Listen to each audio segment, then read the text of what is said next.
ആപ്പിൽ എല്ലാ ക്ലാസ്സുകളും എല്ലാ കാര്യങ്ങളും നിങ്ങൾക്ക് അവൈലബിൾ ആയിരിക്കും.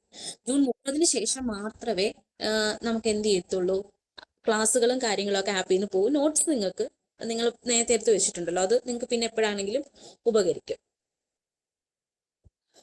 അത് നിങ്ങളെല്ലാം മാനേജ് ചെയ്യണം. നിങ്ങൾക്ക് സത്യം പറഞ്ഞാൽ ഞാൻ എപ്പോഴും ചോദിക്കുന്ന ഒരു കാര്യം, നിങ്ങൾക്ക് താൽക്കാലികമായിട്ടുള്ള ഒരു ജോലിയിൽ ഇരിക്കുന്നതാണോ അതോ ഒരു സ്ഥിരം ജോലിയിൽ ഇരിക്കുന്നതാണോ നല്ലത്? സ്ഥിരം ജോലി. അപ്പൊ നമ്മൾ അതിനായിട്ടാണ് ശ്രമിക്കേണ്ടത്. നമ്മളത് കണ്ടെത്തണം. നമ്മൾ സമയം കണ്ടെത്തി നമ്മുടെ കാര്യങ്ങൾ ചെയ്തേ പറ്റത്തുള്ളൂ. ആരും ചെയ്തു തരാനില്ല. നമ്മൾ പഠിക്കുന്നത് നമ്മൾ തന്നെ പഠിക്കണം. നമുക്ക് പകരം വേറൊരാളെ ചില കാര്യങ്ങൾക്ക് നമുക്ക് ചുമതലപ്പെടുത്താൻ പറ്റുകയില്ല. മിസ് എക്സസൈസ് എഴുതുന്നുണ്ടോ? എന്താടാ? ഇല്ല, ഞാൻ എഴുതുന്നില്ല, മിസ് എഴുതുന്നുണ്ട്. ഓക്കെ, അപ്പൊ നന്നായിട്ട് പ്രിപ്പയർ ചെയ്യുക. ഞാൻ പറഞ്ഞല്ലോ, നമ്മുടെ പോരായ്മ എന്താണോ അത് നമ്മൾ കണ്ടെത്തി ഇത് ചെയ്യുക. അപ്പൊ നിങ്ങൾക്ക് ഡൗട്ടുള്ള പോർഷൻസ് ഉണ്ടെങ്കിൽ വീണ്ടും വീണ്ടും ക്ലാസ്സുകൾ കാണുക. ഇപ്പൊ ക്വസ്റ്റിനകത്ത് ചിലപ്പം എന്തെങ്കിലും ക്വസ്റ്റ്യൻസ് തെറ്റി വരാം, അല്ലെങ്കിൽ ക്വസ്റ്റ്യൻസിനകത്ത് എന്തെങ്കിലും നിങ്ങൾക്ക് ബുദ്ധിമുട്ടുണ്ടെങ്കിൽ എത്രയോ പേര് വന്ന് ചോദിക്കാറുണ്ട്. അപ്പൊ നിങ്ങളും വന്ന് ചോദിക്കും.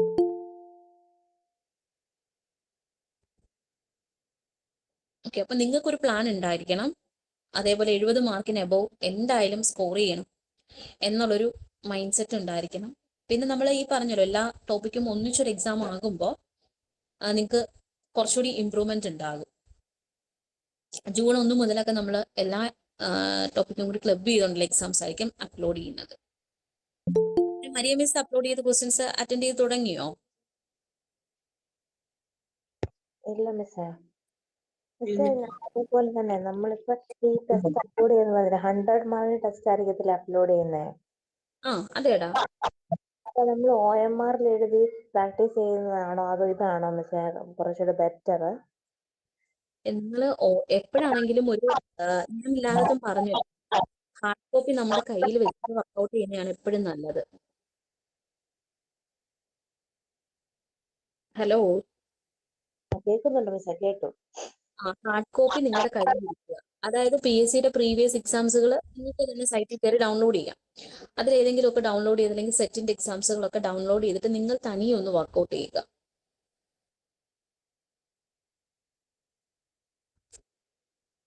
ഓക്കെ, ഇനി നമുക്ക് ക്ലാസ്സിലോട്ട് കിടക്കാം.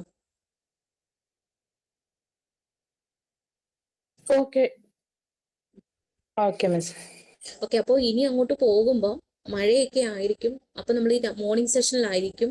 പിന്നെ ജൂൺ മുതലൊക്കെ വരുമ്പോൾ നമുക്ക് മോർണിംഗ്, ഈവനിങ് നമുക്ക് പറ്റുന്ന സമയങ്ങളിലെല്ലാം ലൈവ് സെഷൻസും എക്സാംസും ഉണ്ടായിരിക്കും. കാരണം ഇനി നമുക്ക് ഒരു ടൈം ഇല്ല പഠിക്കാൻ. നമുക്ക് ആവശ്യത്തിലധികം സമയം ലഭിച്ചു പഠിക്കാൻ വേണ്ടിയിട്ട്. ഓക്കെ, സോ നമുക്ക് ക്ലാസ്സിലേക്ക് കിടക്കാം. അപ്പോ ഫസ്റ്റ് ക്വസ്റ്റ്യൻ ഇതാണേ.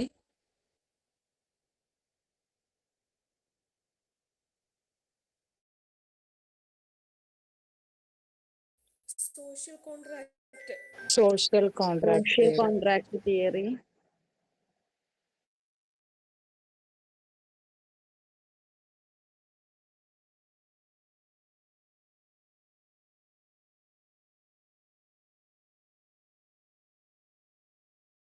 മിസ്സേ,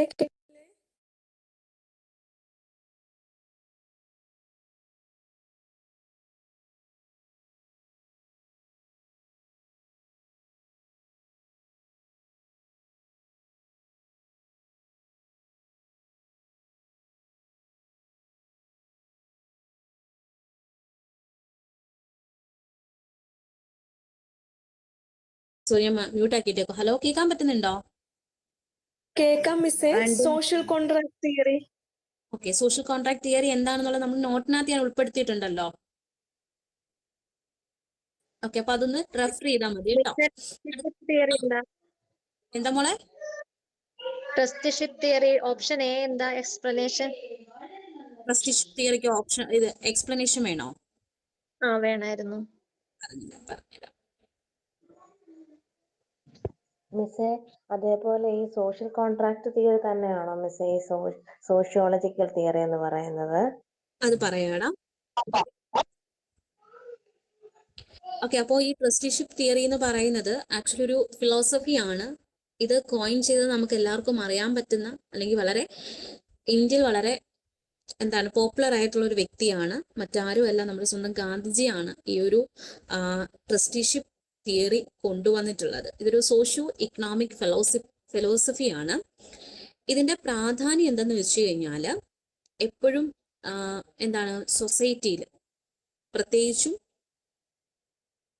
ഹലോ കേൾക്കാൻ പറ്റുന്നുണ്ടോ? കേൾക്കാം മിസ്സേ. ഓക്കെ, അപ്പൊ അദ്ദേഹം സജസ്റ്റ് ചെയ്തിട്ടുള്ളത് ഇങ്ങനെയാണ്: that wealthy individual should consider their asset as a trust for the benefit of society rather than their personal property.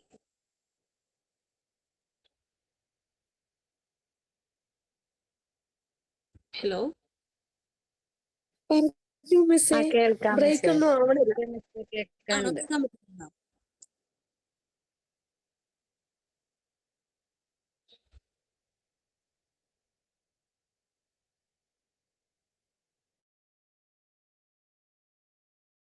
മിസ്സേ മ്യൂട്ടായി പോയിട്ടുണ്ട് മിസ്സിൻ്റെതേ.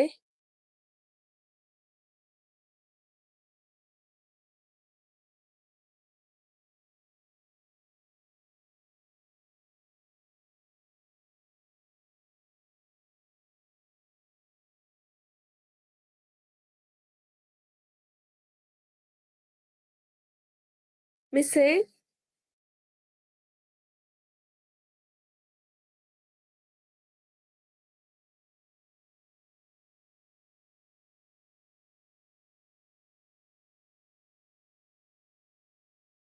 ഈ സോഷ്യൽ കോൺട്രാക്ട് തിയറി ആരുടെയാ?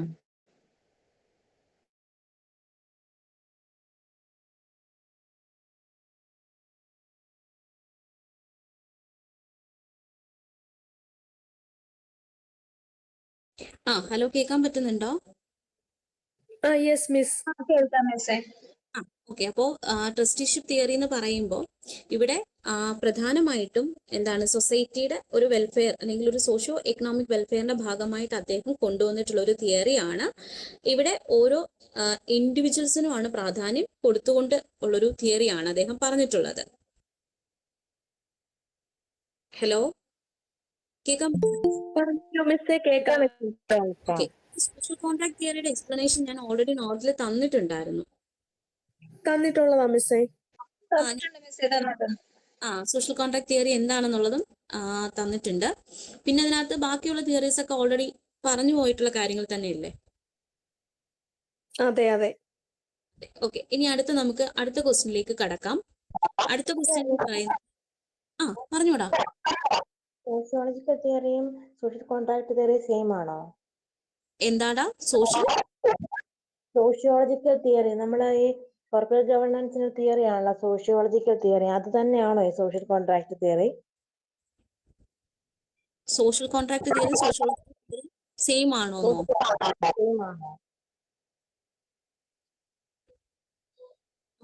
അല്ലടാ, അത് സോഷ്യോളജിക്കൽ തിയറി രണ്ടാണ്. ആണോ? അതെ, സോഷ്യോളജി ഇത് രണ്ടും തമ്മിൽ വ്യത്യാസമുണ്ട്. ഹലോ കേൾക്കാൻ പറ്റുന്നുണ്ടോ? കേട്ടോ? അപ്പൊ സോഷ്യൽ കോൺട്രാക്ട് തിയറി സോഷ്യോളജി തമ്മിൽ വ്യത്യാസമുണ്ട്. പിന്നെ സോഷ്യൽ കോൺട്രാക്ട് തിയറി ആരെല്ലാം മൈക്ക് മ്യൂട്ടാക്കി വെക്കണം. ഓക്കെ, ഈ സോഷ്യൽ കോൺട്രാക്ട് തിയറി സജസ്റ്റ് ചെയ്തിട്ടുള്ളത് 3 വ്യക്തികളാണ്: Thomas Hobbes, John Locke, Jean Jacques. അത് നമ്മൾ ജസ്റ്റ് നിങ്ങൾ സ്പെല്ലിംഗ് കറക്റ്റ് ചെയ്യാൻ വേണ്ടിയിട്ട് നമ്മുടെ ഗൂഗിളിൽ ഒന്ന് സെർച്ച് ചെയ്താൽ മാത്രം മതി കേട്ടോ.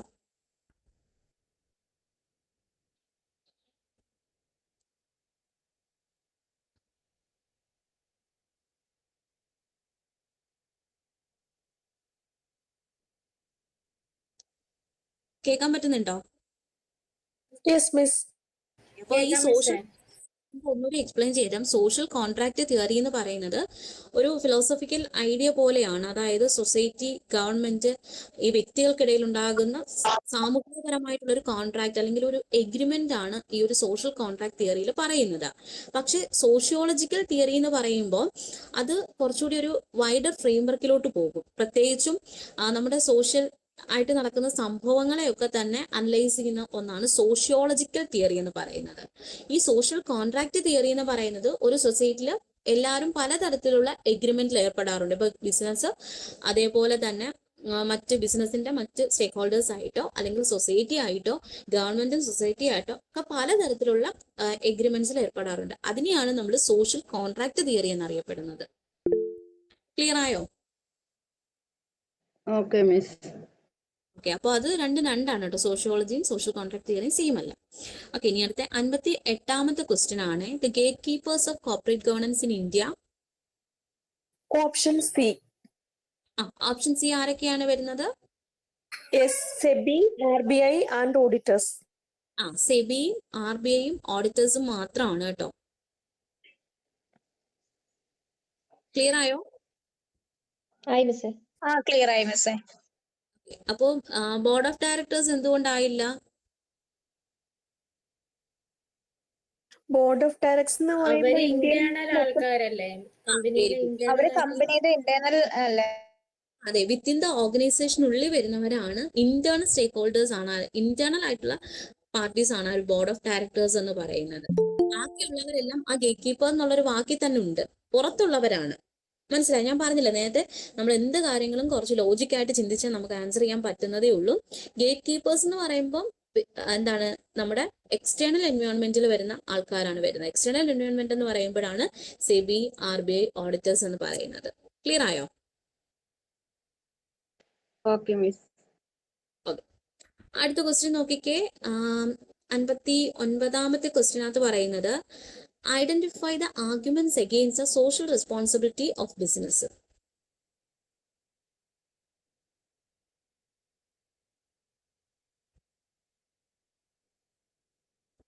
Long run profits. Long run profit ആണ്. Long run profit. ഒന്നുകൂടി ഒന്ന് വായിച്ച് നോക്കിക്കേ. Too much power. Too much power. Option D ആണ്. ടു മച്ച് പവർ ആണ്. ബാക്കിയെല്ലാം എന്താണ്? ലോങ് റൺ പ്രോഫിറ്റ് എന്ന് പറയുന്നത് ദീർഘകാലത്തേക്ക് ലാഭം എന്നുള്ളത് എന്താണ്, ഈ പറയുന്ന തരത്തിലൊരു നെഗറ്റീവ് ആയിട്ടുള്ള കാര്യമല്ല. പക്ഷെ ടു മച്ച് പവർ എന്ന് പറയുന്നത് എന്താണ്, ഒരു എന്താണ് സോഷ്യൽ റെസ്പോൺസിബിലിറ്റിക്ക് എഗെയിൻസ്റ്റ് ആയിട്ട് വരുന്നൊരു ആർഗ്യുമെന്റ് ആണ്. ക്ലിയർ ആയോ? ഓക്കെ, നമുക്ക് അടുത്ത ക്വസ്റ്റ്യനിലേക്ക് പോകാം. നോക്കിക്കേ, ഈ ഒരു ക്വസ്റ്റ്യൻ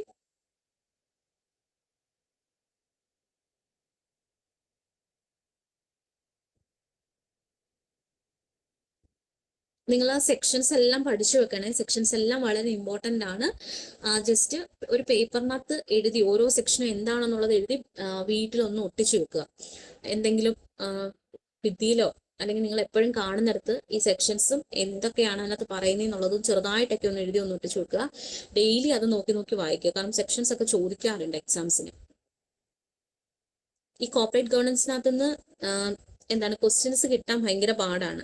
കോർപ്പറേറ്റ് ഗവേണൻസ് എന്ന് പറയുന്നൊരു ജനറൽ ആയിട്ട് കിടക്കുന്ന ഒരു ഏരിയ കൂടി ആയതുകൊണ്ടേ, അപ്പോൾ അവർ ഏറ്റവും കൂടുതൽ ഉൾപ്പെടുത്തുന്ന ഇതുപോലെയുള്ള പവർ, ഡ്യൂട്ടീസ് എന്നൊക്കെ പറഞ്ഞ ഡയറക്ടേഴ്സിന്റെ കാര്യങ്ങളൊക്കെ ആയിരിക്കും. നോക്കിക്കേ, the companies act has placed following disabilities on directors. എന്തൊക്കെയാണ്?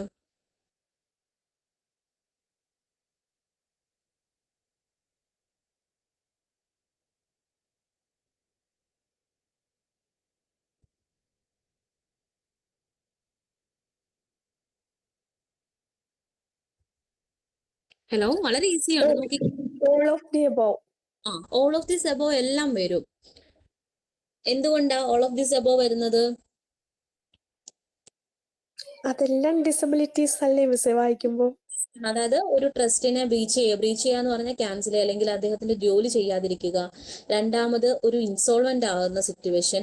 മൂന്നാമത് 15-ലധികം കമ്പനികളുടെ ഡയറക്ടർഷിപ്പ് ആർക്കാവാൻ പാടില്ല, ഒരു കമ്പനിയുടെ ഡയറക്ടറിനാവാൻ പാടില്ല. അതേപോലെ തന്നെ a company without obtaining the previous approval of central government make any loan to the directors. ഇതെല്ലാം തന്നെ ഡയറക്ടേഴ്സിന്റെ ഡിസബിലിറ്റിക്ക് കാരണമാകുന്നുണ്ട് കമ്പനീസ് ആക്ട് പ്രകാരം പറയുകയാണെങ്കിൽ. അപ്പോൾ ഓപ്ഷൻ 6 ഇവിടെ D ആണ് 60 ക്വസ്റ്റ്യനകത്ത് ആൻസർ ആയിട്ട് വരുന്നത്. ഇതൊക്കെ വായിക്കുമ്പോൾ തന്നെ നമുക്ക് ആൻസർ കിട്ടുന്ന കാര്യങ്ങളാണ് കേട്ടോ. നിങ്ങൾ ഇതാണ് ആക്ച്വലി നിങ്ങളുടെ സിലബസ് ബേസ് ചെയ്ത് വന്ന എക്സാമിൽ ചോദിച്ചിട്ടുള്ള ക്വസ്റ്റ്യൻസ്.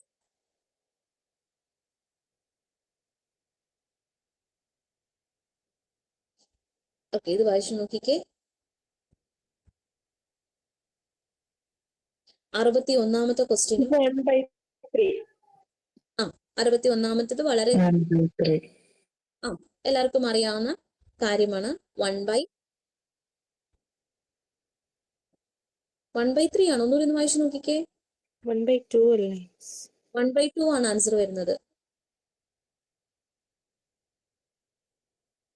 ഹലോ, വായിക്കാനാണ് ആൻസർ പറഞ്ഞത്. ഓപ്ഷൻ ബി ആണ് കേട്ടോ. ക്വസ്റ്റ്യൻ വ്യക്തമായി വായിച്ചു നോക്കിക്കേ. Where the chairman of non executive directors but is related any promoter proportion of independent directors to be included in the board as per Companies Act 2013 at least 1/2. Miss 1/2. പെട്ടെന്ന് relationship എന്നുള്ളത് ശ്രദ്ധിച്ചില്ല. ശ്രദ്ധിക്കണം കേട്ടോ. Okay, okay. അതേപോലെ close 49 വളരെ important ആയിട്ടുള്ള ഒരു question ആണ്. നെറ്റിനും അതേപോലെ തന്നെ ഇതിനു മുമ്പ് നടന്നിട്ടുള്ള PSC കോർപ്പറേറ്റ് ഗവേണൻസ് വന്നിട്ടുള്ളതിനൊക്കെ ക്ലോസ് 49ഉം ഇൻഡിപെൻഡന്റ് ഡയറക്ടേഴ്സും ഒക്കെ കയറി ചോദിക്കാറുണ്ട്. അപ്പൊ ക്ലോസ് 49 പ്രകാരം പറഞ്ഞിട്ടുള്ള which of the following statement is not true about audit committee. Audit കമ്മിറ്റിയെ കുറിച്ച് തെറ്റായിട്ടുള്ളത് ഏതാണ്? ഓപ്ഷൻ സി ആണ്. ഓപ്ഷൻ സി ആണ്.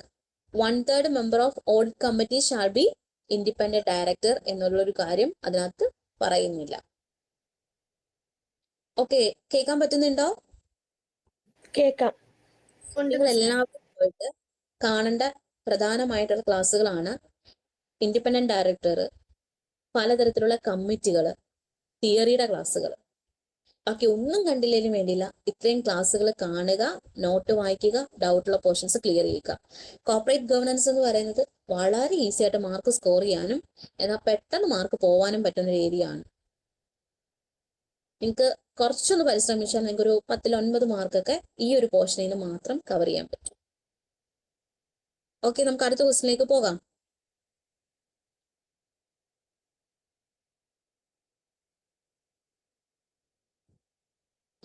വായിച്ചു നോക്കിക്കേ.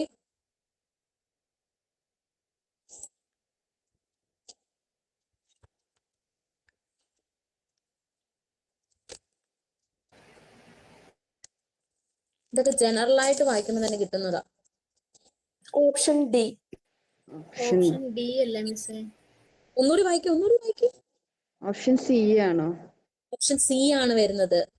എത്തിക്കൽ ഓഡിറ്റിംഗിന്റെ എത്തിക്കൽ, വെരി ഗുഡ്. എത്തിക്കൽ ഓഡിറ്റിന്റെ ഒബ്ജക്റ്റീവ് അല്ലാത്തത് വായിച്ചു നോക്കിയാൽ തന്നെ മനസ്സിലാകും. ഒന്നാമത്തത് to help business for establish ethical conduct, അതല്ല. To improve the quality of governance, അതുമല്ല. അടുത്ത സി അവിടെ നിൽക്കട്ടെ. ഡി നോക്കിക്കേ. To evaluate the basis of which account are drawn, അതും കുഴപ്പമില്ല. ഓപ്ഷൻ സി എന്ന് പറയുന്നത് എന്താണ്? The business conduct against the moral religious standard of A community, അത് എത്തിക്കിന് എഗെയിൻസ്റ്റ് അല്ലേ? അതെ അതെ എന്താ സ്വപ്ന ഓപ്ഷൻ ഡി പറഞ്ഞത്? മിസ്സേ, ഇവിടെയാണ് പകല് ഈ പിള്ളേർ രണ്ടും കൂടെ ബഹളം മിസ്സേ, ഹസ്ബൻഡ് ഇല്ലാത്തേ. ഓക്കെ. ബാക്കി കാരണം അത് നമുക്ക് വായിക്കുമ്പോൾ തന്നെ കിട്ടുന്നൊരു കാര്യമായതുകൊണ്ട് കേട്ടോ. അപ്പൊ ഓപ്ഷൻ സി ആണ് കേട്ടോ. ഇങ്ങനെയുള്ള ജനറൽ ക്വസ്റ്റ്യൻസും കയറി വരാറുണ്ട്. അടുത്തൊരു ക്വസ്റ്റ്യൻ എന്ന് പറയുന്നത് in which of the following corporate governance model do financial institution have major say in governance mechanism? Japanese അത് ജാപ്പനീസ് സി അല്ലേ മിസ്സേ? ജാപ്പനീസ് മോഡലാണ് കേട്ടോ. ജാപ്പനീസ് മോഡലിനകത്താണ് എന്ത് പറഞ്ഞിട്ടുള്ളത്? ഫിനാൻഷ്യൽ ഇൻസ്റ്റിറ്റ്യൂഷൻസിന് കൊടുത്തിട്ട് പറഞ്ഞിട്ടുള്ളത്.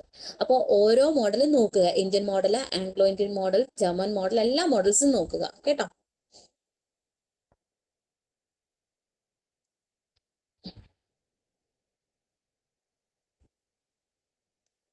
ഓക്കെ, അപ്പം ഈ ഒരു ക്വസ്റ്റ്യൻ വായിച്ചു നോക്കിയേ.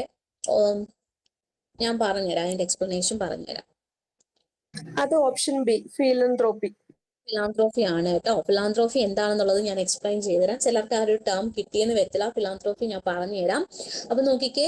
ആൾട്രിസ്റ്റിക് action such as donating money, time, goods or service to charitable education institution is known as, അതിനെ നമ്മൾ ഫിലാന്ത്രോഫി എന്നാണ് പറയുന്നത്. അപ്പൊ ഫിലാന്ത്രോഫി എന്താണെന്ന് അറിയണ്ടേ? അപ്പൊ ആദ്യമായിട്ട് ഈ ഒരു ടേം കേൾക്കുന്നവരുണ്ടായിരിക്കും. അത് മിസ് കഴിഞ്ഞ ദിവസം വന്നിരുന്ന ക്വസ്റ്റിനകത്ത് അതിന്റെ എക്സ്പ്ലനേഷൻ ഉണ്ടായിരുന്നു. എന്നാലും ജസ്റ്റ് ഒന്ന് നോക്കിക്കോളുക. ഫിലാന്ത്രോഫി ഫിലാന്ത്രോഫി ആയില്ല, വേറൊരു ക്വസ്റ്റ്യൻ അതാണ്.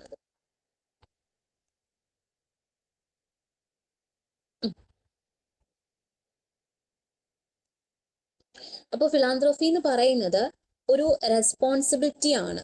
പ്രത്യേകിച്ചും നമ്മുടെ സൊസൈറ്റിയിൽ എന്തെങ്കിലും നല്ല കാര്യങ്ങൾ ചെയ്യുക എന്നുള്ളത്. അതായത് കമ്പനിയുടെ ലാഭത്തിന്റെ ഒരു വിഹിതം ആർക്കായിട്ട് കൊടുക്കുക? ലോക്കൽ കമ്മ്യൂണിറ്റിയുടെ വെൽഫെയറിന് വേണ്ടിയിട്ട് കൊടുക്കുക. അതായത് പണം ഡൊണേറ്റ് ചെയ്യുക എന്നുള്ളത് നമുക്ക് വളരെ സിമ്പിൾ ആയിട്ട് പറയാം. അപ്പൊ ഈ പണം ഡൊണേറ്റ് ചെയ്യുക എന്നുള്ളതിനെ പറയുന്നതാണ് ഫിലാന്ത്രോഫി എന്ന് പറയുന്നത്. ക്ലിയർ ആയോ? ക്ലിയർ ആയോ എല്ലാവർക്കും?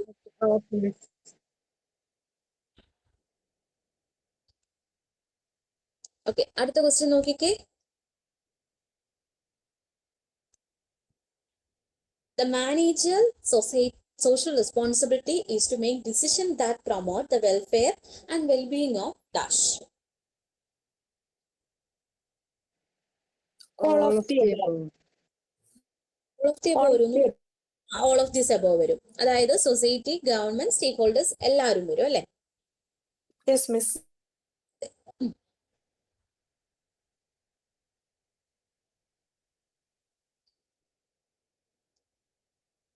അടുത്ത ക്വസ്റ്റ്യൻ നോക്കിക്കേ.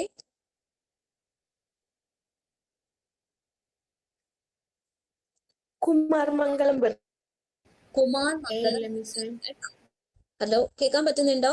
നമ്മൾ നോട്ടിൽ പറഞ്ഞിട്ടുള്ള കാര്യങ്ങളല്ലേ ഇതെല്ലാം? അതെ അതെ പറഞ്ഞിട്ടുള്ള കാര്യങ്ങളാണ്. The committee whose recommendation have been bout in to post by SEBI for the corporate governance was chaired by Kumar Mangalam Birla. ആ കമ്മിറ്റി റിപ്പോർട്ടിനെ കുറിച്ചിട്ട് വിശദമായിട്ട് പഠിച്ചിട്ട് വേണം പോകാൻ. അടുത്ത് നോക്കിക്കേ. Which of the following is not related to the recommendation made by Cadbury committee? Cadbury കമ്മിറ്റിക്ക് അത് ഉൾപ്പെടാത്ത ഏതാണ്? Professional objectivity. ഒന്നുകൂടി ഒന്ന് വായിച്ചു നോക്കിക്കേ. Rotation of auditors. Rotation of auditors ആണോ സർ? അല്ല, ഫിക്സഡ് ഓഡിറ്റേഴ്സ്.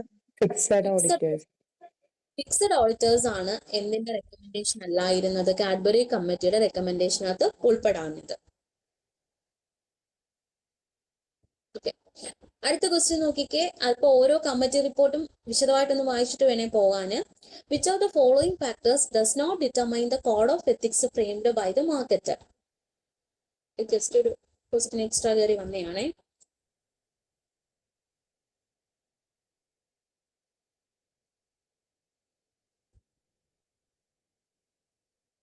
ഒരു മാർക്കറ്ററിനെ സംബന്ധിച്ചിടത്തോളം ഒന്നുകൂടി വായിച്ചു നോക്കും, ഉറപ്പായിട്ട് നിങ്ങൾക്ക് കിട്ടും. Opportunity factor. Option D, tolerance factor ആണ്. എന്താടാ ടോളറൻസ് ഫാക്ടർ? ക്ലിയർ ആണല്ലോ? Yes miss. Okay,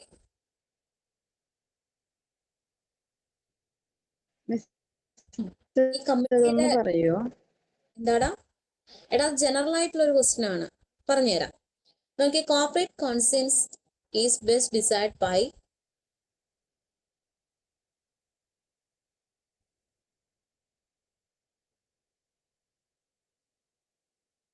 senior മാനേജറോ?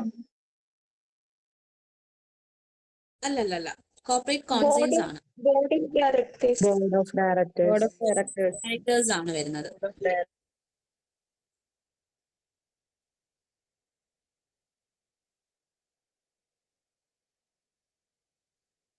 Hello, കേൾക്കാൻ പറ്റുന്നുണ്ടോ? കേൾക്കാം മിസ്സേ.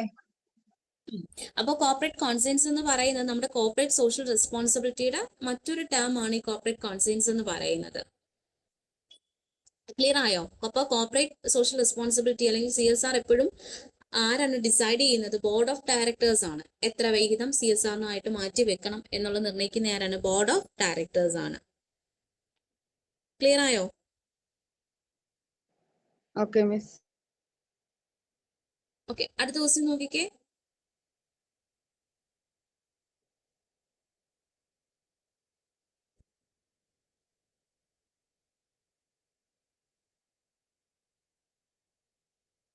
ഡയറക്ടേഴ്സ് ആയതുകൊണ്ട് നോമിനേഷൻ കമ്മിറ്റി വരുന്നല്ലോ മിസ്. സ്റ്റിയറിംഗ് കമ്മിറ്റി അല്ലേ വരിക?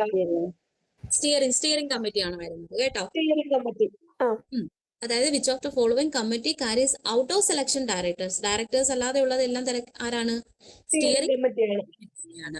അപ്പൊ ഈ കോർപ്പറേറ്റ് കോൺസൈൻസിനകത്ത് വരുന്ന ഒരു കാര്യം നിങ്ങളൊന്ന് നോട്ട് ചെയ്യണേ. അപ്പൊ നിങ്ങൾ ഇനി നോട്ട് ചെയ്തില്ലെങ്കിലും ഓർത്ത് വെച്ചിരുന്നാൽ മതി.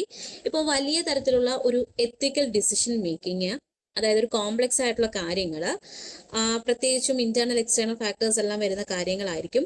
അങ്ങനെയുള്ള കാര്യങ്ങൾ, അതേപോലെ കമ്പനിയുടെ കൾച്ചർ, ലീഡർഷിപ്പ്, പബ്ലിക്കിന് വേണ്ടിയിട്ടുള്ള കാര്യങ്ങൾ, ഇങ്ങനെയുള്ളതിലെല്ലാം തന്നെ ഒരു ഡിസിഷൻസ് എടുക്കുന്നത് ബോർഡ് ഓഫ് ഡയറക്ടേഴ്സ് ആയിരിക്കും. മനസ്സിലായോ? കാരണം ബോർഡ് ഓഫ് ഡയറക്ടേഴ്സ് എന്ന് വെച്ചാൽ ഇവിടെ middle level management, senior management എന്ന് പറയുന്നത് അവിടുത്തെ എംപ്ലോയീസ് ആണ്, അവിടെ വർക്ക് ചെയ്യുന്നവരാണ്. ഗവൺമെന്റ് എന്ന് പറയുന്നത് ഒരു എക്സ്റ്റേണൽ ഫാക്ടർ ആണ്. അപ്പൊ അവിടുത്തെ മെയിൻ എന്ന് പറയുന്നത് എപ്പോഴും ബോർഡ് ഓഫ് ഡയറക്ടേഴ്സ് ആണ് എന്നുള്ളത് മറക്കാതിരിക്കുക. ബോർഡ് ഓഫ് ഡയറക്ടേഴ്സ് എന്ന് പറയുമ്പോൾ ഷെയർ ഹോൾഡേഴ്സ് കൂടിയല്ലേ? അതെ മിസ്സേ. അപ്പൊ അവർക്ക് ഓണർഷിപ്പ് ഉള്ളത് കൊണ്ട് അവർക്കത് ഡിസൈഡ് ചെയ്യാൻ പറ്റും.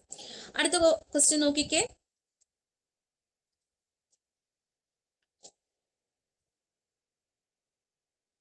Which of the following important features of corporate body?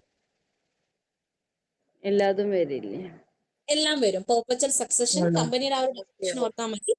Legal entity, limited liability എല്ലാം വരും.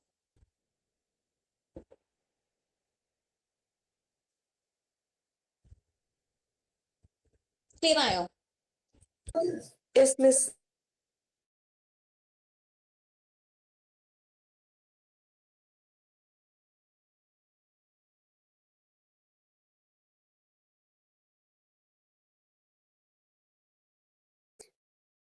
മിസ്സിന്റെ മൈക്ക് മ്യൂട്ടാണ്. ഇല്ല, ഞാൻ മ്യൂട്ട് ആക്കി വെച്ചാണ്. ഇവിടെ ഒരു നോയിസൻസ് വന്നുകൊണ്ട് ഞാൻ മ്യൂട്ട് ആക്കി വെച്ചു. നമുക്ക് അടുത്ത ക്വസ്റ്റിനിലേക്ക് കിടക്കാം. അടുത്തെല്ലാം ഞാൻ ആൻസർ ചെയ്തിട്ടേക്കുവാണ് കുറച്ചൊരു സിമ്പിളിന് വേണ്ടിയിട്ട്. ഓക്കെ, അപ്പൊ നോക്കിക്കേ.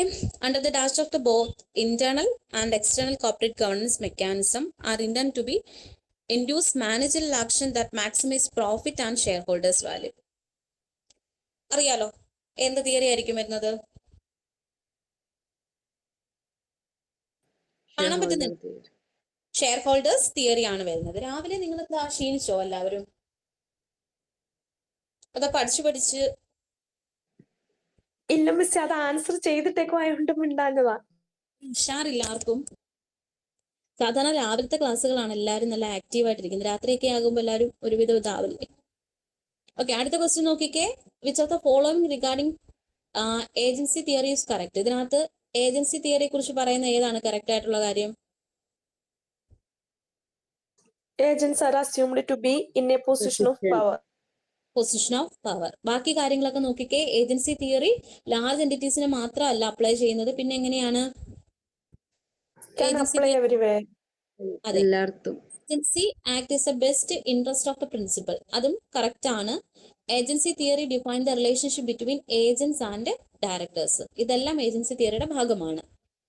അടുത്ത നോക്കിക്കേ. When A firm charges different prices to different group of customer, it may be accused of cultural relativism.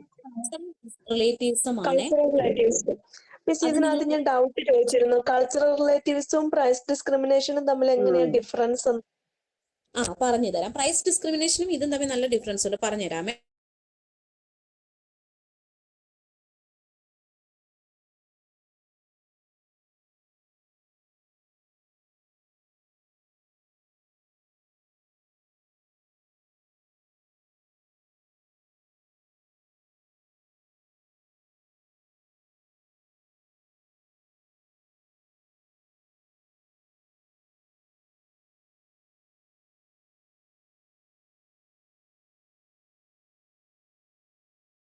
Hello, കേൾക്കാൻ പറ്റുന്നുണ്ടോ? കേൾക്കാം മിസ്സേ.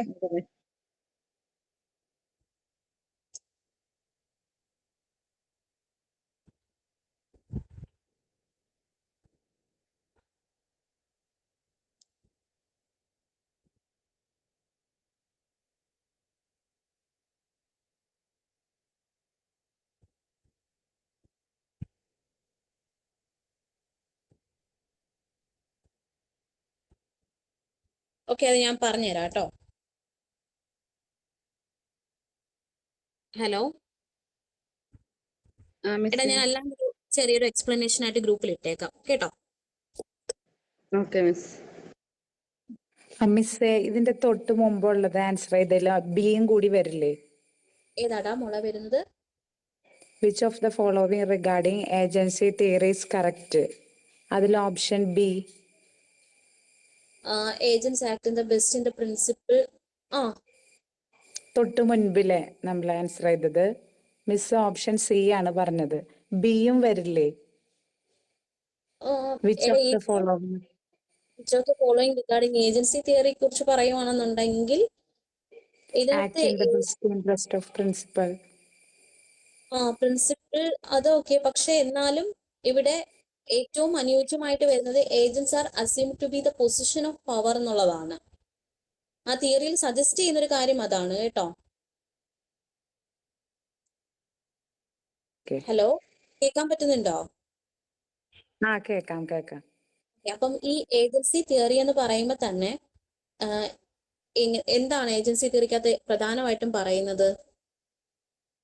മിസ് ഏജന്റ് പ്രിൻസിപ്പൾസിനെ ഏജന്റും പ്രിൻസിപ്പളും തമ്മിലുള്ള വെച്ചിരിക്കുകയാണ്. എന്നിട്ട് പ്രിൻസിപ്പൽ പറയുന്ന അനുസരിച്ചിട്ടാണ് അവിടെ ഏജന്റ് വർക്ക് ചെയ്യുന്നത്. അതെ, ഇവിടെ അവിടെ പ്രിൻസിപ്പൽ അതിനകത്ത് ഏജന്റ് എന്ന് വെച്ചാൽ അവരുടെ വ്യക്തിപരമായ താല്പര്യങ്ങൾക്ക് വേണ്ടി വർക്ക് ചെയ്യുകയും ചെയ്യും. അതുകൊണ്ടാണ് അവിടെ ഏജൻസി കോസ്റ്റ് എന്ന് പറയുന്ന ഒരു ഫാക്ടർ ഉണ്ടാകുന്നത് തന്നെ. അപ്പൊ ഞാൻ പറയാം. അങ്ങനെയുള്ളതുകൊണ്ട് പ്രിൻസിപ്പളിന്റെ ബെസ്റ്റ് ഇൻട്രസ്റ്റിലാണ് വർക്ക് ചെയ്യുന്നതെന്ന് നമുക്ക് പറയാൻ പറ്റത്തില്ലല്ലോ. അത് സ്റ്റവാർഡ്ഷിപ്പ് തിയറിയിലല്ലേ വരിക? അതെ, അത് കറക്റ്റ് ആണ് പറഞ്ഞത്. ഏജൻസി തിയറി എന്ന് പറയുന്നത് നിങ്ങൾ ശ്രദ്ധിക്കേണ്ട ഒരു കാര്യം, ഇവിടെ പ്രിൻസിപ്പൽ എന്ന് പറയുന്നത് ഷെയർ ഹോൾഡേഴ്സ് ആണ്. മനസ്സിലായോ? പ്രിൻസിപ്പൽ എന്ന് പറയുന്നത് ഷെയർ ഹോൾഡേഴ്സ് ആണ്. ഏജന്റ് എന്ന് പറയുന്നത് ആരാണ്? മാനേജേഴ്സ് ആണ്. ഷെയർ ഹോൾഡേഴ്സിന് പകരമായിട്ട് വർക്ക് ചെയ്യുന്നവരാണ് മാനേജേഴ്സ്.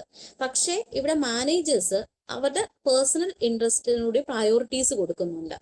അങ്ങനെ പ്രയോറിറ്റീസ് കൊടുക്കുമ്പോൾ അവിടെ എന്തുണ്ടാകും? ചിലവ് കൂടും. അതായത് മാനേജേഴ്സ് കൂടുതൽ ഇൻസെന്റീവ്സ് ആവശ്യപ്പെടാം. അങ്ങനെ ചിലവ് കൂടുമ്പോൾ ഈ ഏജന്റിന് ചിലവാകുന്ന ഈ കോസ്റ്റിനെയാണ് നമ്മൾ ഏജൻസി കോസ്റ്റ് എന്നറിയപ്പെടുന്നത്. ക്ലിയർ ആയോ? അപ്പോൾ ഏജൻസി കോസ്റ്റ് ചില സാഹചര്യങ്ങളിൽ കൂടാം. ഈ ഏജന്റും പ്രിൻസിപ്പളും തമ്മിലുള്ള റിലേഷൻഷിപ്പിന്റെ ഭാഗമായിട്ട് ഏജൻസി കോസ്റ്റ് ഇൻക്രീസ് ചെയ്യാൻ സാധിക്കുന്നുണ്ട്. അപ്പൊ ഇവിടെ കറക്റ്റ് ആയിട്ട് വരുന്നതെന്ന് പറയുമ്പോൾ agents are assume to be a position of power. Clear ആയോ?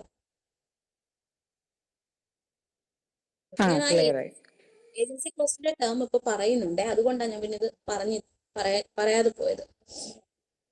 ഓക്കെ, അടുത്തൊരു ക്വസ്റ്റ്യൻ ആണ്. Apply the different type of directors and their independence is correct. Independent executive director.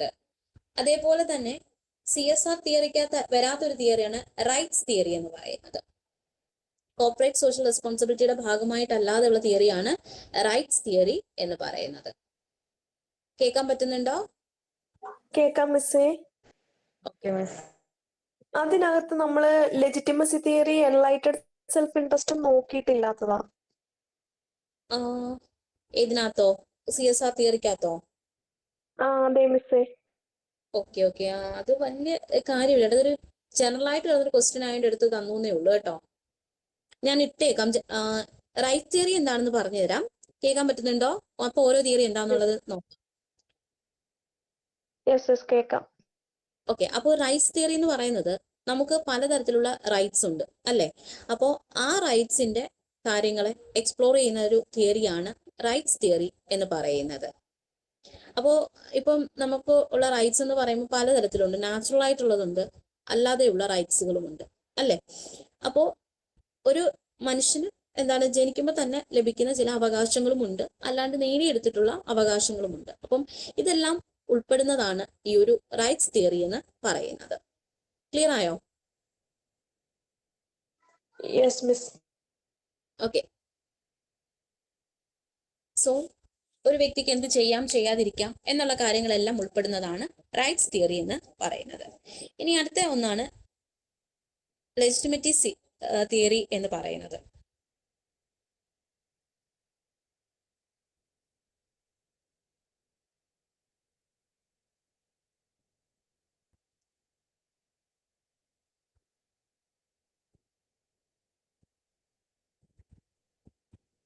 Hello, കേൾക്കാൻ പറ്റുന്നുണ്ടോ? കേൾക്കാം മിസ്സേ. അപ്പോ ലെജിറ്റിമസി തിയറിക്കകത്ത് പറയുന്നത് കമ്പനീസ് എങ്ങനെയാണ് കോർപ്പറേറ്റ് സോഷ്യൽ റെസ്പോൺസിബിലിറ്റി ഒരു നെഗറ്റീവ് പെർസെപ്ഷൻ ഇല്ലാതെ നടപ്പിലാക്കുന്നത് എന്നുള്ളതാണ് ഈ ഒരു തിയറിയിൽ പറയുന്നത്.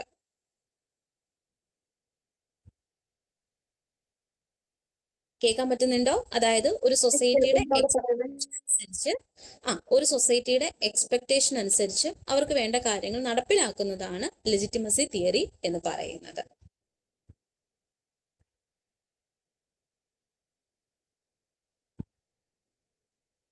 ഓക്കെ ആണ്.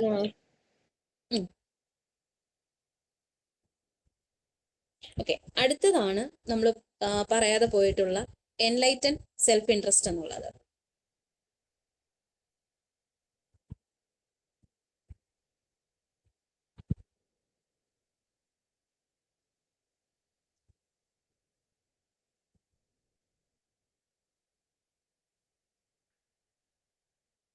ഓക്കെ, ഹലോ, കേൾക്കാൻ പറ്റുന്നുണ്ടോ? കേൾക്കാം.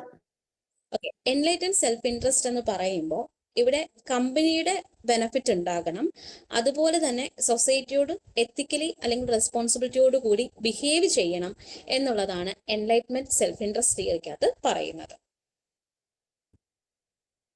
ക്ലിയർ ആയോ? ഒന്നുകൂടെ ഒന്ന് പറഞ്ഞ മിസ്സേ.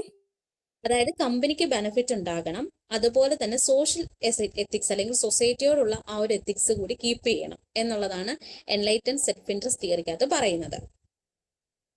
ഓക്കെ. ഓക്കെ, അതായത് ഇപ്പൊ സൊസൈറ്റിയോട് പലതരത്തിലുള്ള എത്തിക്സുകൾ ഉണ്ടായിരിക്കാം. ആ എത്തിക്സുകളെല്ലാം നടപ്പിലാക്കുകയും വേണം, എന്നാൽ കമ്പനിയുടെ സെൽഫ് ഇൻട്രസ്റ്റ് എന്താണോ അതിനെ പ്രൊമോട്ട് ചെയ്യുകയും വേണം. ക്ലിയർ ആയോ? ക്ലിയർ ആണ്.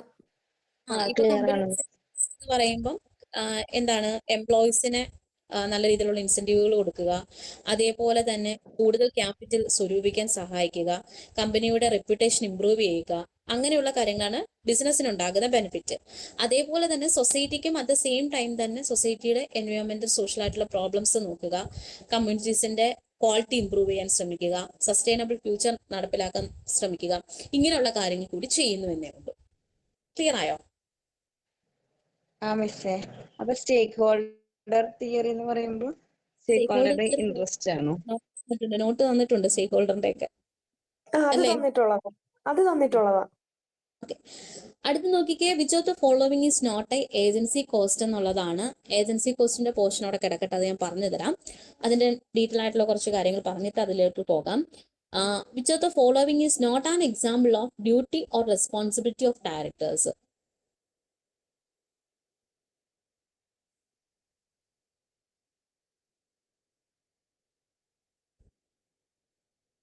Hello, option B. Option B ആണ് വരുന്നത്. Continuing to transact with creditors when the company's liability exceed the asset. ആരുടെ ഡ്യൂട്ടി അല്ല? ആൻഡ് റെസ്പോൺസിബിലിറ്റിയുടെ ഭാഗമായിട്ടല്ല അത് വരുന്നത്. ബാക്കി എല്ലാം തന്നെ ഡയറക്ടേഴ്സിന്റെ ഡ്യൂട്ടി ആൻഡ് റെസ്പോൺസിബിലിറ്റീസിന്റെ ഭാഗമായിട്ട് വരും. അപ്പൊ നിങ്ങൾ നോക്കുക, ചില എക്സാമിന് ഈ ഓപ്ഷൻസ് ആൻസർ ആയിട്ട് വരും. ഏതാണ് ഡയറക്ടറിന്റെ ഡ്യൂട്ടി ആൻഡ് റെസ്പോൺസിബിലിറ്റി എന്ന് ചിലപ്പോൾ ചോദിക്കാം, അല്ലെ? അപ്പൊ നോക്കിക്കേ, having A conflict of interest but declaring the board of directors, researching and asking question relating to the company's operations so as to be informed, choosing to personally carry out instruction from the board rather than requesting subordinate to do so. Okay, അത് just നിങ്ങൾ തന്ന നോട്ട്സുകൾ മാത്രം ഒന്ന് refer ചെയ്താൽ മതി കേട്ടോ. ഡയറക്ടേഴ്സിന്റെ duty, പലതരത്തിലുള്ള committees, അതെല്ലാം വിശദമായിട്ടൊന്ന് നോക്കണം. ഓക്കെ, അപ്പൊ നോക്കിക്കേ, നമുക്ക് ഏജൻസി കോസ്റ്റിനെ കുറിച്ചിട്ട് ചെറുതായിട്ടൊന്ന് പഠിക്കാം. അപ്പോൾ ഏജൻസി കോസ്റ്റ് എന്ന് പറയുന്നത് ഒരു ഇന്റേണൽ കോസ്റ്റ് ആണ്.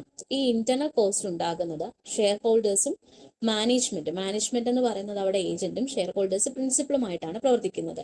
അപ്പൊ ഇവർക്കിടയിൽ ഉണ്ടാകുന്ന ഈ ഒരു കോമ്പറ്റിന്റെ അടിസ്ഥാനത്തിൽ അല്ലെങ്കിൽ അവരുടെ സെൽഫ് ഇൻട്രസ്റ്റ് കീപ്പ് ചെയ്യുന്നതിന്റെ ഭാഗമായിട്ടുണ്ടാകുന്ന കോസ്റ്റിനെയാണ് നമ്മൾ ഏജൻസി കോസ്റ്റ് എന്ന് പറയുന്നത്.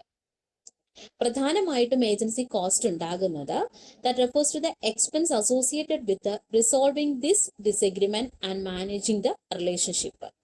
അത് മാത്രവുമല്ല, ഏജൻസി കോസ്റ്റ് എന്ന് പറയുന്നത് എല്ലായ്പ്പോഴും ഓണർഷിപ്പിനെയും അതേപോലെ തന്നെ കൺട്രോളിനെയും സെപ്പറേറ്റ് ചെയ്യുന്ന ഒരു ഘടകം കൂടിയാണ്. അപ്പോൾ ഷെയർ ഹോൾഡേഴ്സിനെ സംബന്ധിച്ചിടത്തോളം ഷെയർ ഹോൾഡേഴ്സിന്റെ വാല്യൂ ഇംപ്രൂവ് ചെയ്യണം. അതേപോലെ തന്നെ മാനേജ്മെന്റിനെ സംബന്ധിച്ചിടത്തോളം ആ ഒരു പോയിന്റ് നോക്കിക്കേ, while management may sometimes make decision that are not in the best interest of share holders. അതായത് ചില സമയത്ത് മാനേജ്മെന്റ് അവരുടെ ബെനിഫിറ്റിനായിരിക്കും പ്രാധാന്യം കൊടുക്കുന്നത്, ഷെയർ ഹോൾഡേഴ്സിന്റെ ബെസ്റ്റ് ഇൻട്രസ്റ്റിന് വേണ്ടിയിട്ട് പ്രവർത്തിക്കുന്നില്ല. സോ ഇത് പ്രധാനമായിട്ടും എന്തിന് കാരണമാകുന്നു? ഒരു ഡിസഗ്രിമെന്റിലേക്ക് പോവുകയും അവിടെ ഏജൻസി കോസ്റ്റ് ചില സമയങ്ങളിൽ ഇൻക്രീസ് ചെയ്യുന്നതിനും സാഹചര്യം ഒരുക്കുന്നു. ക്ലിയർ ആയോ? Yes miss. നേരത്തെ ആരോ ചോദിച്ചായിരുന്നു ഓപ്ഷൻ ബി അല്ലേ കറക്റ്റ് എന്നുള്ളത്. അല്ല, നോക്കിക്കേ, ഈ ഒരു പോയിന്റ് ആണ് നോക്കി വെക്കേണ്ടത്. ഷെയർ ഹോൾഡേഴ്സ് അവരുടെ ഷെയറിന്റെ വാല്യൂ ഇംപ്രൂവ് ചെയ്യാൻ ശ്രമിക്കുമ്പോൾ മാനേജ്മെന്റ് എടുക്കുന്ന ഡിസിഷൻസിനകത്ത് അവരുടെ സെൽഫ് ഇൻട്രസ്റ്റിനാണ്, ബെസ്റ്റ് ഇൻട്രസ്റ്റിനാണ് പ്രാധാന്യം കൊടുക്കുന്നതെന്നുണ്ടെങ്കിൽ അവിടെ ഏജൻസി കോസ്റ്റ് ഉണ്ടാവുകയും അത് എന്താണ് ഈ പറഞ്ഞ തരത്തില് ഷെയർ ഹോൾഡേഴ്സിന്റെ ബെസ്റ്റ് ഇൻട്രസ്റ്റിന് വേണ്ടിയിട്ടല്ല ഏജന്റുമാർ പ്രവർത്തിക്കുന്നത് എന്നുള്ളതിനൊരു ഉദാഹരണമാണ്. അടുത്ത് നോക്കിക്കേ, ഏജൻസി കോസ്റ്റുകൾ എന്തൊക്കെയാണ് നമുക്ക് നോക്കാം. Monitoring cost, bonding cost, residual cost. Monitoring cost എന്ന് പറയുന്നത് when the board of directors of a company act on behalf of the shareholders to monitor and restrict the management activities. The cost of being director is termed as monitoring cost. Clear ആയോ? Clear ആണ്. Clear ആയോ? അതായത് board of directors share ഹോൾഡേഴ്സിന് പകരമായിട്ട് എന്ത് ചെയ്യാറുണ്ട്? Management ആക്ടിവിറ്റീസിനെ restrict ചെയ്യുകയും monitor ചെയ്യുകയും ചെയ്യുന്നുണ്ട്. അതിന്റെ ഭാഗമായിട്ടുണ്ടാകുന്ന കോസ്റ്റ് ആണ് മോണിറ്ററിംഗ് കോസ്റ്റ് എന്ന് പറയുന്നത്. അടുത്തയാണ് ബോണ്ടിംഗ് കോസ്റ്റ് എന്ന് പറയുന്നത്. അപ്പോൾ ബോണ്ടിംഗ് കോസ്റ്റ് എന്ന് പറയുന്നത് when an agent commit to contractual obligation that limit or restrict agent activity is called bonding cost.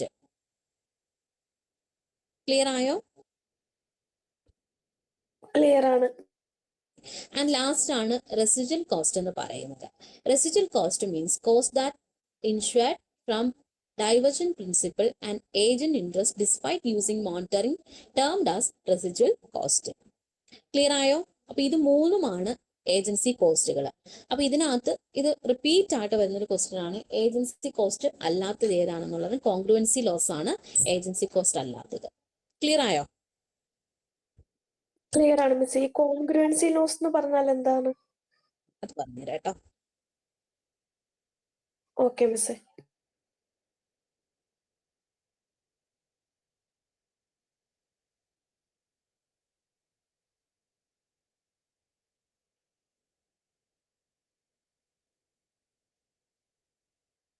ആ റെസിഡുവൽ ലോസ് എന്തായിരുന്നു പറഞ്ഞത്? അത് പറയാമാരേലും. അതിനകത്ത് ഒന്നുകൂടെ പറയാൻ മിസ്സായില്ല, ഞാൻ അത് എഴുതിയില്ലായിരുന്നു. എടാ എനിക്ക് കേൾക്കാൻ വയ്യടാ. മിസ്സേ, മോണിറ്ററിംഗ് കോസ്റ്റ്, ബോണ്ടിംഗ് കോസ്റ്റ്, മൂന്നാമത്തെ അല്ലേ റെസിഡുവൽ ലോസ്? റെസിഡുവൽ ലോസ് എന്ന് പറയുന്നത് residual cost. Okay miss.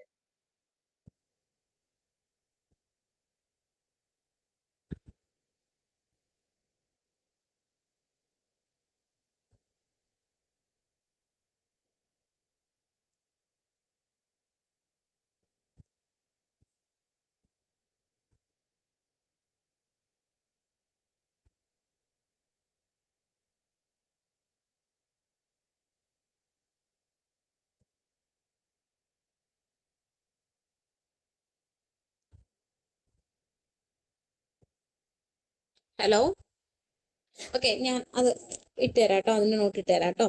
Okay, അപ്പൊ നിങ്ങൾക്ക് ഇതിനകത്ത് എന്തെങ്കിലും ഡൗട്ട് ഉണ്ടോ ഇപ്പൊ പറഞ്ഞതിനകത്തൊക്കെ? ഓക്കെ, ഈ ഒരു കാര്യം കൂടി നോക്കിക്കോണേ. ട്രിപ്പിൾ ബോട്ടം ലൈൻ എന്നുള്ളൊരു പോയിന്റ് ജസ്റ്റ് ഒന്ന് നോക്കി വെക്കുക. ട്രിപ്പിൾ ബോട്ടം ലൈൻ എന്ന് പറയുന്നത് ഒരു ബിസിനസ് മോഡലാണ്. ഇപ്പോൾ കോർപ്പറേറ്റ് ഗവേണൻസുമായി ബന്ധപ്പെട്ട് വരുന്ന ക്വസ്റ്റ്യൻസിനകത്തൊക്കെ സ്ഥിരമായിട്ട് വരുന്നൊരു ഏരിയ ആണ് ട്രിപ്പിൾ ബോട്ടം ലൈൻ എന്ന് പറയുന്നത്. അപ്പൊ ഈ ഒരു ട്രിപ്പിൾ ബോട്ടം ലൈനകത്ത് പ്രധാനമായിട്ടും 3 കാര്യങ്ങൾക്കാണ് ഇമ്പോർട്ടൻസ് കൊടുക്കുന്നത്. ആ പോയിന്റുകൾ നിങ്ങൾ മറക്കാതെ തന്നെ നോക്കി വെക്കുക. People, planet and profit. Okay, triple bottom ലൈനകത്ത് ഏറ്റവും പ്രാധാന്യം കൊടുത്തുകൊണ്ട്, അല്ലെങ്കിൽ 3 ഡയമെൻഷൻസ് ആണ് പറഞ്ഞിട്ടുള്ളത്, പീപ്പിൾ, പ്ലാനറ്റ് ആൻഡ് പ്രോഫിറ്റ് എന്ന് പറയുന്നത്. അപ്പോൾ ഒരു ഓർഗനൈസേഷനെ സംബന്ധിച്ചിടത്തോളം ഫിനാൻഷ്യൽ ഗെയിൻ ഉണ്ടായിരിക്കണം, അതായത് പ്രോഫിറ്റ് ഉണ്ടായിരിക്കണം. അതേപോലെ തന്നെ സൊസൈറ്റിയുടെ ഇമ്പാക്റ്റ് കൂടി കൺസിഡർ ചെയ്യണം. അതാണ് പീപ്പിൾ എന്ന് പറയുന്നത്. എൻവയോൺമെന്റിനെയും പ്രൊട്ടക്ട് ചെയ്യണം. അപ്പോൾ അത് പ്ലാനറ്റ് ആകുന്നുണ്ട്. അപ്പൊ ഇതിനെയാണ് നമ്മൾ TBL അഥവാ ട്രിപ്പിൾ ബോട്ടം ലൈൻ അപ്രോച്ച് എന്ന് പറയുന്നത്. അതൊരു സസ്റ്റൈനബിൾ ബിസിനസ് പ്രാക്ടീസിന്റെ ഭാഗമായിട്ട് വരുന്ന കാര്യങ്ങളാണ് ട്രിപ്പിൾ ബോട്ടം ലൈൻ എന്ന് പറയുന്നത്. ക്ലിയർ ആയോ? ക്ലിയർ ആണ് മിസ്സേ. ഓക്കെ. പിന്നെ ചിലപ്പോൾ കയറി വരാൻ സാധ്യതയുണ്ടാകും ട്രിപ്പിൾ ബോട്ടം ലൈൻ ഇൻട്രൊഡ്യൂസ് ചെയ്തതെന്നൊക്കെ ഉള്ളത്. ജോൺ എൽകിൻഡൺ ആണ് എന്ത് ചെയ്തിട്ടുള്ളത്. അദ്ദേഹം ഒരു ബിസിനസ് റൈറ്റർ ആണ്, അതേപോലെ മാനേജ്മെന്റ് കൺസൾട്ടൻസി സസ്റ്റൈനബിലിറ്റിയുടെ ഫൗണ്ടർ കൂടിയാണ്.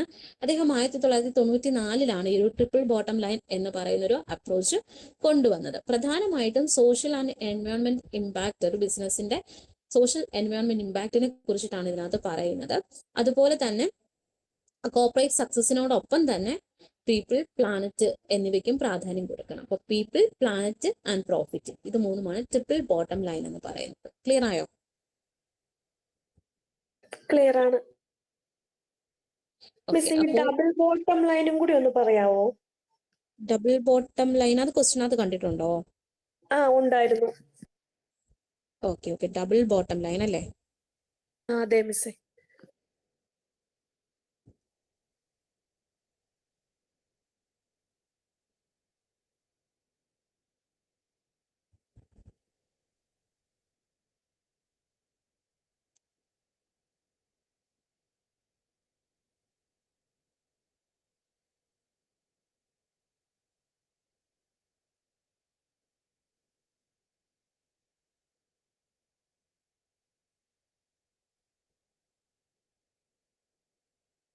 ഇവിടെ ഫിനാൻഷ്യൽ പ്രോഫിറ്റും സോഷ്യൽ റെസ്പോൺസിബിലിറ്റിയുമാണ് ഡബിൾ ബോട്ടം ലൈനകത്ത് ഉൾപ്പെടുന്നത്. പ്രോഫിറ്റും സോഷ്യൽ റെസ്പോൺസിബിലിറ്റിയുമാണ് ഡബിൾ ബോട്ടം ലൈനകത്ത് വരുന്നത്. ഓക്കെ മിസ്സേ. സോ ഇനി എന്തെങ്കിലും ഡൗട്ട് ഉണ്ടോ നിങ്ങൾക്ക്?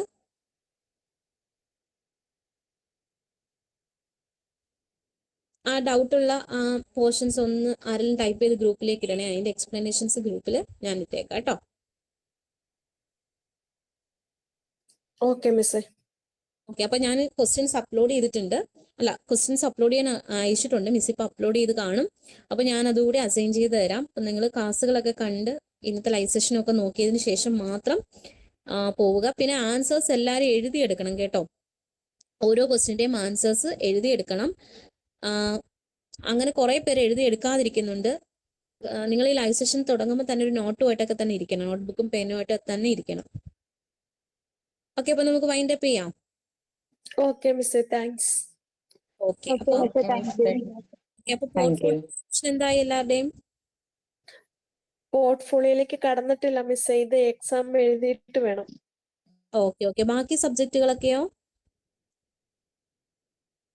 ബാക്കി സബ്ജക്ട്സ് നമ്മള് ഇപ്പൊ ഇവിടെ അപ്ലോഡ് ചെയ്യുന്ന എക്സാംസ് പഠിച്ചു പോണത് പോലെ പോകുന്നുണ്ട് മിസ്സേ. പിന്നെ ഈ പോർട്ട്ഫോളിയോ ആണ് ഒന്നും നോക്കാത്തത്. അത് ഇനി ഇത് കഴിഞ്ഞിട്ട് വേണം അത് നോക്കാൻ തുടങ്ങാൻ. ഇത് വലിയ പാടില്ല, ഒരു ചെറിയ മൊഡ്യൂളാണ്. ഞാൻ പറഞ്ഞല്ലോ കുറെ തിയറിയും പിന്നെ നമ്മുടെ ഒരു ലോജിക്കും മാത്രം മതി. ടാക്സും വേറെ നമ്മുടെ തേർഡ് മൊഡ്യൂളും നമ്മൾ ഒരുവിധം സെക്കൻഡ് മൊഡ്യൂൾ ഒരുവിധം നോക്കിയതാണല്ലോ. അത് ലാസ്റ്റ് ടൈം ആയതുകൊണ്ട് റിവിഷൻ നമ്മൾ തൊട്ട് മുമ്പ് പഠിച്ചതുകൊണ്ട്. തൊട്ട് മുമ്പ് പഠിച്ചത് കാരണം അന്ന് നോക്കിയതാണ്, പിന്നെ തുറന്നിട്ടില്ല. എന്നാലും അന്ന് നോക്കിയപ്പോ അത്യാവശ്യം നന്നായി നോക്കിയതായിരുന്നു. സെക്കൻഡ് മൊഡ്യൂളിനകത്ത് വലിയ പ്രശ്നം വരുന്നില്ല. സെക്കൻഡ് മൊഡ്യൂളിനകത്ത് 1-2 കാര്യങ്ങൾ കൂടി നമുക്ക് പഠിക്കണം കേട്ടോ. ചെറിയ കാര്യങ്ങൾ, സ്പെക്കുലേറ്റേഴ്സിനെ കുറിച്ചിട്ടൊക്കെ ഒന്ന് ജസ്റ്റ് ഒന്ന് നോക്കണം. അതേപോലെ ബ്രോക്കേഴ്സിനെ കുറിച്ചിട്ടൊക്കെ ഒന്ന് ജസ്റ്റ് നോക്കണം. പിന്നെ കുറച്ച് 1-2 കാര്യങ്ങൾ എക്സ്ട്രാ അതിനകത്ത് വരുന്നുണ്ട്, അതുകൂടി ഒന്ന് നോക്കണം. കാരണം ചിലപ്പോൾ കയറി വരാൻ സാധ്യതയുള്ള ക്വസ്റ്റ്യൻസ് എന്നുള്ള രീതിയിലേ. ബാക്കി എക്സാംസ് ഒക്കെ അറ്റൻഡ് ചെയ്തിട്ട് എങ്ങനെയുണ്ട്? ബാക്കി എക്സാം ഞാൻ പറഞ്ഞല്ലേ, എനിക്കും ഈ പറഞ്ഞ സ്വപ്ന മിസ് പറഞ്ഞാല് കുറച്ച് മാർക്ക് കുറവാണ് മിസ്സേ. ഞാൻ സ്കോർ ചെയ്യണേ വളരെ കുറവാണ് സ്കോർ ചെയ്യണതൊക്കെ. എന്നാ ഞാൻ പഠിക്കുന്നുണ്ട്, ക്ലാസ്സും കാണുന്നുണ്ട്, തിയറി ഒക്കെ നോക്കുന്നുണ്ട്. എന്നിട്ടും എനിക്ക് അങ്ങനെ സ്കോർ ചെയ്യാൻ പറ്റണില്ല മാർക്ക്. അത് ആലോചിക്കുമ്പോ പിന്നെ ഇപ്പൊ ജൂണിലും കഴിഞ്ഞ് എക്സാം ആവുമ്പോ മെയിൻ എക്സാം വരുമ്പോ എന്താവും എന്നുള്ളൊരു ടെൻഷൻ നന്നായിട്ടുണ്ട്. ഓക്കെ, ഞാൻ പറഞ്ഞില്ലേ, നിങ്ങൾ ഇവിടെ എക്സാം അപ്ലോഡ് ചെയ്യുന്നത് കൂടാതെ ക്വസ്റ്റ്യൻ ബാങ്ക് മേടിച്ചായിരുന്നു. നെറ്റിന്റെ ക്വസ്റ്റ്യൻ ബാങ്ക് ഞാൻ പറഞ്ഞത് ഞാൻ ആർക്കൊക്കെ ഏത് ലിങ്ക് അയച്ചു. നെറ്റിന്റെ ക്വസ്റ്റ്യൻസ് ഞാൻ നോക്കണുണ്ട്, പക്ഷെ അത് ഒട്ടും എടുക്കാൻ പറ്റില്ല. ഇപ്പൊ നല്ല ടഫായിട്ടാ തോന്നണേ നെറ്റിന്റെ ക്വസ്റ്റ്യൻസ്. അതിനകത്ത് നോക്കണ്ട, അതിനകത്ത് നമുക്കില്ല business law, business economics, marketing ഒന്നും നമുക്ക് വേണ്ടല്ല. നമ്മളെ മാത്രം എക്സാമുകൾ അറ്റൻഡ് ചെയ്യുക. ഓക്കെ മിസ്സേ. നിങ്ങൾക്ക് IB ഞാൻ പറയാം, IB, ടാക്സ്, അക്കൗണ്ടൻസി, കോസ്റ്റും അക്കൗണ്ടൻസിയുടെ അണ്ടറിൽ തന്നെ വരും. ബിസിനസ് ഫിനാൻസ് ആണ് നമ്മുടെ ഫിനാൻഷ്യൽ മാനേജ്മെന്റ്. പിന്നെ പിന്നെ റിസർച്ച്. റിസർച്ച്. ഇത്രയും നിങ്ങൾക്ക് മാർക്ക് സ്കോർ ചെയ്യാൻ പറ്റും കേട്ടോ. നെറ്റിന്റെ പോർഷൻസ് വെറുതെ കളയരുത്. നെറ്റിന്റെ ക്വസ്റ്റ്യൻ ബാങ്ക് തന്നെ മേടിച്ചിട്ട് ഞാൻ പറഞ്ഞ പോലെ വീട്ടിൽ ഇരുന്ന് ക്വസ്റ്റ്യന്റെ ആൻസർ നിങ്ങൾ നേരെ പോയി ആൻസർ നോക്കാതെ ഒരു ക്വസ്റ്റ്യൻ പേപ്പർ എടുക്കുക, അത് നിങ്ങളൊന്ന് വർക്കൗട്ട് ചെയ്യുക. ഇപ്പൊ നെറ്റിന്റെ ആണെന്നുണ്ടെങ്കിൽ നമ്മുടെ മൊത്തം ടോപ്പിക്കും കൂടി ചേർത്തിട്ട് 100 ക്വസ്റ്റ്യൻ ഉണ്ടായിരിക്കും. ആ 100 ക്വസ്റ്റ്യൻ വർക്കൗട്ട് ചെയ്യുക. അതിനകത്ത് നിങ്ങൾക്ക് എത്ര മാർക്ക് കിട്ടുന്നു നോക്കുക. നിങ്ങൾ നമ്മുടെ എക്സാംസ് മാത്രം അറ്റൻഡ് ചെയ്യാതെ, നമ്മുടെ എക്സാംസിനകത്ത് ഞാൻ പറഞ്ഞല്ലോ അത്യാവശ്യം അഡ്വാൻസ് ലെവലുള്ള ക്വസ്റ്റ്യൻസ് ആണ് വരുന്നത്. അതുകൊണ്ടാണ് ചിലപ്പോൾ നിങ്ങൾക്ക് മാർക്ക് കിട്ടാതെ വരുന്നത്. അപ്പൊ നിങ്ങൾ ചെയ്യേണ്ട വേറെ പുറത്തുനിന്നുള്ള ക്വസ്റ്റ്യൻസ് നിങ്ങൾ അറ്റൻഡ് ചെയ്യാൻ നോക്കുക. അതിൽ നിങ്ങൾക്ക് എത്ര മാർക്ക് കിട്ടുന്നു എന്നുള്ളത് നോക്കുക. മനസ്സിലായോ? ഓക്കെ മിസ്സേ, ഞാനിപ്പോ ഇതിപ്പോ ഈ നമ്മളുടെ ഈ 30-ാം തീയതിക്കുള്ളിൽ ഞാൻ മാക്സിമം തീർക്കാൻ നോക്കുക എന്റെ.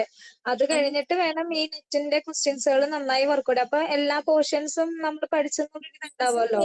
അതുപോലെ തന്നെ സെറ്റിന്റെ ക്വസ്റ്റ്യൻസ് ആണെങ്കിൽ LBSന്റെ സൈറ്റിലുണ്ട്. ആ സൈറ്റിൽ കയറിയിട്ട് നിങ്ങൾ ക്വസ്റ്റ്യൻസ് എടുത്തിട്ട് അത് വർക്കൗട്ട് ചെയ്യുക. അതും ഈ പറഞ്ഞ കണക്ക് IB ഒക്കെ നല്ല രീതിയിൽ സ്കോർ ചെയ്യാം. IB, റിസർച്ചും ഫിനാൻഷ്യൽ മാനേജ്മെന്റും അക്കൗണ്ടൻസിയും കോസ്റ്റും ഒക്കെ അതിനകത്തും ഉണ്ട്. അപ്പൊ അതൊക്കെ നിങ്ങൾ മാക്സിമം വർക്കൗട്ട് ചെയ്ത് നല്ല മാർക്ക് നോക്കുക. എത്ര കിട്ടുന്നു എന്നുള്ളത് നോക്കുക. അപ്പോഴും ഓക്കെ മിസ്സേ. നിങ്ങൾക്ക് ഒരുപാട് മാർക്ക് ഞാൻ പറയട്ടെ, നമുക്ക് അമിതമായിട്ടുള്ള മാർക്ക് കിട്ടാതിരിക്കുന്നതിനാണ് എപ്പോഴും നല്ലത്. കാരണം അമിതമായി നമ്മൾ ഉദ്ദേശിക്കുന്ന രീതിയിലുള്ള മാർക്ക് നമുക്ക് കിട്ടുവാണെന്നുണ്ടെങ്കിൽ പിന്നെ നമുക്കൊരു അഹങ്കാരമാവും, നമ്മളെല്ലാം പഠിച്ചു കഴിഞ്ഞെന്നാവും. ഇത്തിരി ടെൻഷനൊക്കെ ഉള്ളത് നല്ലതാണ്. നമുക്ക് ഞാനെല്ലാം പഠിച്ചു കഴിഞ്ഞല്ലോ, ഇനി എനിക്കൊന്നും പഠിക്കണ്ടല്ലോ എന്നുള്ളൊരു ചിന്ത വരും അല്ലേ. അപ്പൊ നമ്മൾ എന്ത് ചെയ്യണം? നമുക്ക് കുറച്ച് മാർക്കേ ഉള്ളൂ, എനിക്ക് ഇത്രയല്ലേ ഉള്ളൂ, എനിക്ക് ഇനിയും പഠിക്കണമല്ലോ എന്നുള്ളൊരു ചിന്ത വരും. അത് ശരിയാണ് മിസ്സേ. അത് അപ്പൊ നിങ്ങൾക്ക് ഇപ്പൊ ഒരു ടെൻഷൻ ഇല്ല, ഇനി ഞാൻ പഠിച്ചിട്ടില്ല, എന്തൊക്കെയോ ഞാൻ ഇനിയും പഠിക്കാനുണ്ട് എന്നുള്ളൊരു ചിന്ത നിങ്ങളുടെ മനസ്സിലില്ല. അപ്പൊ അങ്ങനെ ഒരു ചിന്ത നിങ്ങൾക്ക് എപ്പോഴും ഉണ്ടായിരിക്കുന്നത്, ജൂൺ 30 വരെയുള്ള കാര്യങ്ങൾക്ക് നിങ്ങൾക്ക് എപ്പോഴും ഉണ്ടായിരിക്കുന്നത് നല്ലതായിരിക്കും. അല്ലെങ്കിൽ നിങ്ങൾക്ക് നിങ്ങൾ ഉദ്ദേശിക്കുന്നു, നിങ്ങൾ ഇപ്പൊ ഇന്ന് പോയി കോർപ്പറേറ്റ് ഗവർണൻസിന്റെ എക്സാം എഴുതുക, 50 കിട്ടി. അപ്പൊ നിങ്ങൾ വിചാരിക്കും ഇനി ഞാൻ എന്തോ പഠിക്കാൻ, എനിക്ക് കോർപ്പറേറ്റ് ഗവർണൻസ് എനിക്ക് 10 മാർക്കും കിട്ടും എന്നൊരു കോൺഫിഡൻസ് നിങ്ങൾക്ക് വരും. പിന്നെ നിങ്ങൾ വിചാരിക്കുന്ന എക്സാം ആകുന്ന ഒരു കോർപ്പറേറ്റ് ഗവർണൻസ് നോക്കണം, അതിനെനിക്ക് 50 മാർക്കുണ്ട്, അതിലെനിക്ക് 10 മാർക്ക് ഉറപ്പാണ് എന്നുള്ളൊരു മൈൻഡ് സെറ്റ് ആയിരിക്കും. പക്ഷെ അങ്ങനല്ല, നമ്മളൊരു എക്സാം അറ്റൻഡ് ചെയ്ത് കഴിയുമ്പോൾ നമുക്ക് എപ്പോഴും ഒരു ഭയം ഉണ്ടായിരിക്കുന്നത് നല്ലതാണ്. ജൂൺ 30 എഴുതുന്ന ഒരു എക്സാമിന് മാത്രം നിങ്ങൾക്ക് ആ ഒരു കോൺഫിഡൻസ് മതി. അതുവരെയുള്ള എക്സാമിനെല്ലാം നിങ്ങൾക്ക് ഇച്ചിരി ഒരു ഭയം ഉള്ളത് നല്ലതാണ്. അപ്പൊ നിങ്ങൾക്ക് കൂടുതൽ പഠിക്കാൻ തോന്നും. ഓക്കെ, അപ്പോ പോയി എക്സാംസ് ഒക്കെ അറ്റൻഡ് ചെയ്യുക. മാർക്ക് കുറയുമ്പോൾ ഡൗൺ ആവുകയല്ല ചെയ്യേണ്ടത്. വീണ്ടും വീണ്ടും പല ക്വസ്റ്റ്യൻസ് ഞാൻ പറഞ്ഞില്ലേ, ഡെയിലി ഒരു 10-12 ക്വസ്റ്റ്യൻ പേപ്പർ എങ്കിലും, അതിനെ ഞാൻ പറഞ്ഞ കുറച്ച് ക്വസ്റ്റ്യൻ ബാങ്ക് മേടിക്കുക, നെറ്റിൽ നിന്നൊക്കെ കിട്ടുന്നതൊക്കെ എടുത്തു വെച്ച് നിങ്ങൾ അങ്ങ് വർക്കൗട്ട് ചെയ്യുക. നമ്മൾ തരുന്ന ക്വസ്റ്റ്യൻസ് എല്ലാം മാക്സിമം വർക്കൗട്ട് ചെയ്യുക. അങ്ങനെ ചെയ്തു വരുമ്പോൾ നിങ്ങൾ ഓൾറെഡി നിങ്ങളുടെ കാര്യങ്ങൾ നിങ്ങൾ തന്നെ അറിയാതെ ഇമ്പ്രൂവ് ആയിക്കൊണ്ടേ ഇരിക്കുവാണ്. ചെയ്യുന്നുണ്ട് മെസ്സേജ് ചെയ്യാം. അപ്പൊ ഇന്നും അങ്ങനെയൊക്കെ ചെയ്ത് നോക്കുക കേട്ടോ. അപ്പൊ ഇനി അങ്ങോട്ടുള്ള ലൈവ് സെഷൻസ് ഒക്കെ മോർണിംഗ് ആയിരിക്കും, അത് ഞാൻ പറയാം ഗ്രൂപ്പിൽ. ഓക്കെ, അപ്പൊ നമുക്ക് വൈൻഡപ്പ് ചെയ്യാം. ഓക്കെ, താങ്ക് യു മെസ്സേ. Thank you miss. Thank U.